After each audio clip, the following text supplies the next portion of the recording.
আসসালামু আলাইকুম।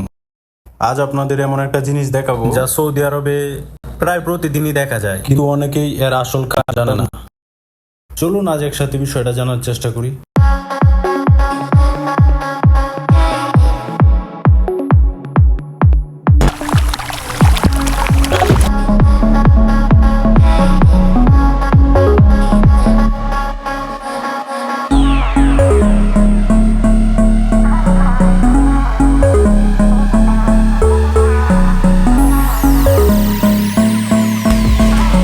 অ্যাকচুয়ালি প্রথম যখন আমি সৌদি আরবে আসি তখন একটা জিনিস আমাকে খুব অবাক করে। প্রায় প্রতিদিনই দেখতাম রাস্তার পাশে মানুষের বাড়ির আঙিনায় ছোট ছোট চারা গাছ এবং বড় গাছকেও নিয়মিত পানি দিয়ে যাচ্ছে।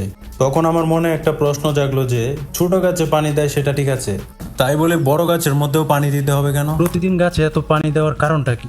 এক্স্যাক্টলি এর উত্তরটা লুকিয়ে আছে এই আবহাওয়ার মধ্যে। এখানে গ্রীষ্মকালে তাপমাত্রা 45 থেকে 50 ডিগ্রি পর্যন্ত পৌঁছে যায়। তার সাথে বৃষ্টিপাত হয় না বললেই চলে। গ্রীষ্মকালে বৃষ্টি হয় না, বৃষ্টি হয় শীতকালে। তাই প্রকৃতির উপর পুরোপুরি নির্ভর করলে এই গাছগুলোকে বাঁচিয়ে রাখা একবারে অসম্ভব হয়ে যাবে। আর তাই নিয়মিত সেচ আর পরিচর্যার মাধ্যমে এই গাছগুলোকে বাঁচিয়ে রাখা হয়। এই প্রচন্ড গরমে পানি ছাড়া এগুলোর বেঁচে থাকা একেবারেই অসম্ভব। তাই এখানে প্রতিটি ফোঁটা পানি শুধু একটি গাছের জন্য নয়, বরং আগামী দিনের সুন্দর একটা পরিবেশের জন্য। বরং এই চারাগুলোই একদিন বড় হয়ে মানুষের জন্য ছায়া, সৌন্দর্য এবং স্বস্তির জায়গা তৈরি করবে। এই গাছগুলো শুধু ছায়া দেয় না, এগুলো পরিবেশকেও অনেক আরামদায়ক করে তোলে। মানুষ এখানে এসে কিছুটা স্বস্তি অনুভব করে, প্রকৃতির খুব কাছাকাছি থাকার একটা সুযোগ পায়। সারাদিনের তীব্র রোদ আর ব্যস্ততার পর সন্ধ্যা হলেই অনেক মানুষ তাদের পরিবার নিয়ে এই পার্কগুলোতে আসে। কেউ হাঁটে, কেউ বা বাচ্চাদের নিয়ে খেলাধুলা করে, আবার কেউ আসে আমার মতো শান্তির নিঃশ্বাস নেওয়ার জন্য।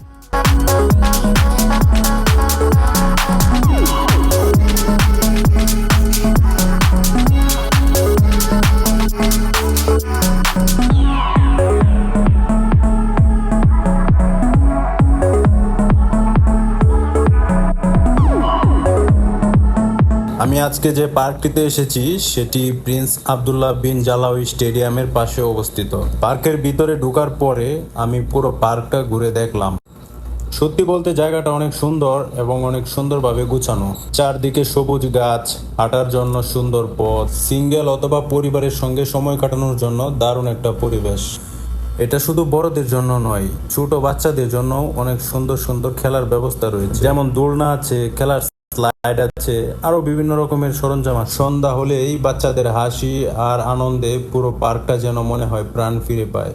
এসব দৃশ্য দেখতে দেখতে হঠাৎ আমার নিজের শৈশবের কথা মনে পড়ে গেল। মনে হলো আমিও যদি আরেকবার সেই ছোট্ট দিনগুলোর মতো এরকম দোলনায় বসে যদি একটু দোল খেতে পারতাম, কতই না ভালো লাগতো। তো যেই ভাবনা সেই কাজ। তারপর আর কি, আমিও গিয়ে উঠে পড়লাম দোলনায় উঠে কিছুক্ষণ দোল খেলাম। সত্যি বলতে সেই কয়েকটা মুহূর্তের জন্য মনে হচ্ছিল আবারও যেন আমি সেই ছোট্টবেলায় ফিরে গেছি। জীবনের ব্যস্ততা আর দায়িত্বের মাঝে আমরা আমাদের ভিতরের সেই শিশুটাকেই ভুলে যাই। মনকে হালকা করতে এরকম পার্কের বিকল্প খুবই কম। পরিবারের সঙ্গে হোক বা একা, এরকম পার্কে সময় কাটালে সত্যি মনটা অনেক ভালো হয়ে যায়। আসলে ভাই শখের কোনো বয়স নাই, বুঝছেন? সব বয়সেই শখ করা যায়। সব বয়সে শখ করা যায় ঠিক আছে, কিন্তু সব বয়সে শখ পূরণ করা যায় না, এটাই বাস্তবতা। যাই হোক, আমার দিনটাও আজকে খুব স্মরণীয় হয়ে রইল।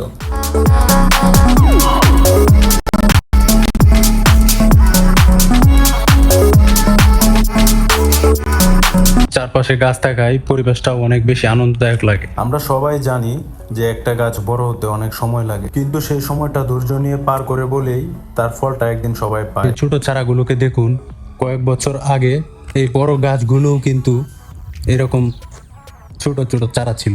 এগুলো শুধু যত্নের কারণেই আস্তে আস্তে আস্তে আস্তে এরকম বড় হয়েছে। এগুলোকেও এভাবে যত্ন করলে ধীরে ধীরে আস্তে আস্তে অনেক বড় হয়ে যাবে। সৌদি আরব যে শুধু একটা মরুভূমির দেশ না, সেটা বুঝতে পারবেন আপনি যদি এরকম একটা পার্কে আসেন। আপনার আশেপাশে হয়তো এরকম একটা পার্ক আছে। এরকম একটা পার্কে যদি আপনি আসেন, তাহলে আপনি বুঝতেই পারবেন না যে আপনি মরুভূমির দেশ সৌদি আরবে আছেন নাকি কোনো ইউরোপ কান্ট্রিতে। তো এভাবেই ধীরে ধীরে মরুভূমির মধ্যে সবুজ পরিবেশ তৈরি হচ্ছে। সো যখন কোনো গাছে পানি দিতে দেখবেন, তখন শুধু গাছকে দেখবেন না, ভাববেন এই যত্নের মধ্যে লুকিয়ে আছে আগামী দিনের ছায়া, সৌন্দর্য আর মানুষের একটু স্বস্তির মুহূর্ত। আমি নাহিদ হাসান বিজয়, আর আপনারা দেখছেন রানু টেনেজ। একটা ছোট চারা থেকে তৈরি হয় একটা বড় গল্প, আর সেই গল্পের শেষ শুধু এই গাছে হয় না, শেষ হয় মানুষের মুখের হাসিতে। তো আবার দেখা হবে নতুন কোনো গল্প নিয়ে। সে পর্যন্ত সবাই ভালো থাকুন, সুস্থ থাকুন। আল্লাহ হাফেজ।